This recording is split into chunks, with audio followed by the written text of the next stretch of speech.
maanta barnaamijkan waxaan doonayaa inaan kaga hadlo cinematography oo hoos imanaya barnaamijkeenii hore ee production.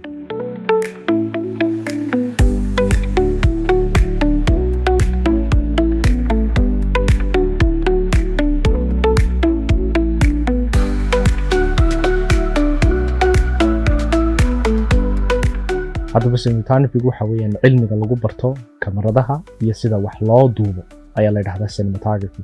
qofka wax duubaya ama cilmiga soo bartayna waxaa la yidhaahdaa cinematography.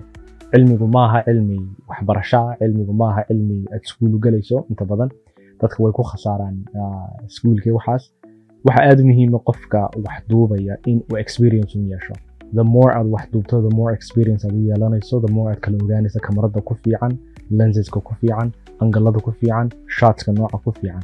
marka waxa muhiim ah in qofkii experience-kiisa uu badsado. cinematography-da adduunka ugu caansan waa dad experience-koodu sareeyo 20 sano 30 sano wax soo duubiyey, dadna cilmiga wax ku duubiyeen baa aad u batay.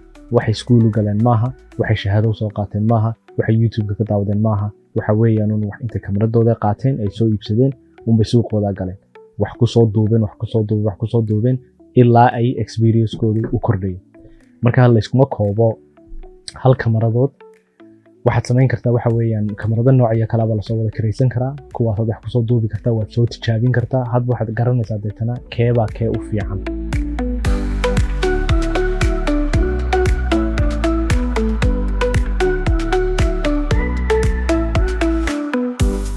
marka experience-kaasi wuxuu muhiim yahay waxa weeyaan hadhow saad cinematographer noqoto ama qof dadka wax duuba, waxaad u baahantahay experience aad u fara badan oo ah kamarada ku saabsan. marka kamarada itself iyo lenseska labadaas aad ugu takhasusaysaa. cilmigana waxaa la yidhahdaa cinematography. cinematography-gu inta badan waxaa la hire garaya amba loo yeedhaa maalintay jirto hada budget weyn.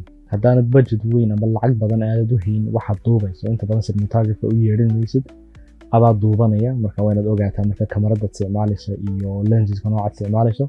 laakiin haddaad haysato lacag badan amba budget badan aad wax ku duubto documentary amba film, waxaad u yeeranaysaa cinematography. cinematography-gu marka wuxuu kaa caawinayaa kamarada nooca aad isticmaalayso, lenska nooca isticmaalayso, angalkii iyo camera shotskii. waxa kale uu kaa dul qaadayaa qofka cinematography waxa weeyaan inaanad adigoo director-kii amba adigoo yacni qofkii soo abaabulay ah in aanad duubin, uu isagii mas-uuliyadda qaado, uu isagu duubo oo angalkii iyo wixii oo dhan. adiguna waxaad noqonaysaa qof isagii ag fadhiya oo la socda hadba wuxuu duubayo, waana de kula raacaysaa oo feedback baad siinaysaa oo oranaysaa okay halkan yar bedel, halkan san samee, dadna wixii wadatan isaguna ku celinayo haddana dib u duubaya. haddaba cinematography-gu marka laga yimaado cilmiga uu leeyahay kamarada iyo lenseska, waxa kaloo soo raaca waxa weeyaan camera angles iyo camera shot. so camera angles waxa weeyaan hadda camera shot aan ku horeeyo. camera shot waxa weeyaan hadba saad wax u duubayso.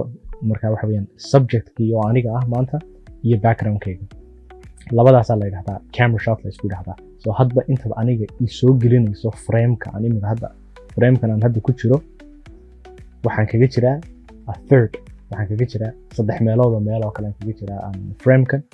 marka maadaama aan 3 meelood uga this is a medium shot. medium shot waxa weeyaan waxa badan surrounding-ka badan, and then haddaan soo dhaweeyo kala zooming gareeyo, this is a close-up shot, and then surrounding-ka yaraanaya, aniga markaa weynaanaya. so waxaan noqonayaa 2 meelood oo 3 meelood noqonaysa 2/3. marka that's a camera shot. angle-kun waxa weeyaan halka lagaga duubayo subject-ka ayaa isagana la yidhahdaa. so imika maadaama stationary tahay imika frame-kaygan aniga imika waxa weeyaan waxaan ka duubaya it's sort of like a medium shot. the medium waxa la yidhahdaa waxaa la arkaya intaa wixii laabta ka sareysa ayaa la yidhahdaa medium. so this is a medium shot. laakiin maanta haddaan yar tilt gareeyo ama dhinacan ka soo dhigo ama movement aan u sameeyo ayaa la odhan karaa that's a camera angle. so waxaan perspective baan gelinaya markaa kameradii maaha just kuma dayniyo stationary kama dhigayo, dhaqdhaqaaq baan u sameynaya. wixii dhaqdhaqaaqan u sameeyo o dhanna waxay noqonaysaa angles.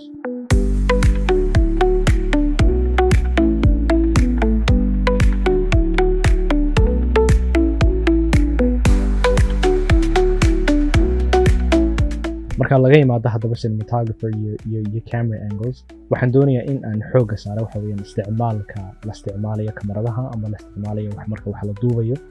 anigu waxaan ahay dadka ku duuba minimalist, meaning waxa ugu yar baan soo qaatay inta badan isma raro afar kamarood 5 kamarood ma qabto ma soo qaato 5 microphone ma soo qaato leerar badan ma soo qaato inta badan marka wax duubayso waa inaad horta raadsataa ood noqotaa qof minimalist ah haddaad hal kamarad wax ku duubi karto halkaa kamarad ma soo qaado halkaa kamarad ma soo qaado haddaad tahay qof 2 kamaradood amba 2 kamaradood u baahan oo 2 angalo kala duwan u baahan same thing 2 kamaradood soo qaado laakiin haddaad mid kaga duubi karto 2 angal midun soo qaado weligaa la iskuma badiyo aan kamaradaha iyo qalabkii waxaad soo qaadanayso wax la isticmaala minimalist baa la noqdaa oo waxa la isticmaala waxa ugu yaraad isticmaali karto soo hal microphone isticmaali karaa kanoo kale ama ma isticmaali karaa kuwa halkan lagu xidho kale marka waxay kuu fududaynaysaa creativity-gaagay badinaysaa hadba angal baad kasoo istaagaysaa qofkii marka qofku waxa muhiima in uu yaraysto waxyaabuhu wax ku duubayo siduu effortka amba waxyaabuhu qabanayo hadhow in post ay u badato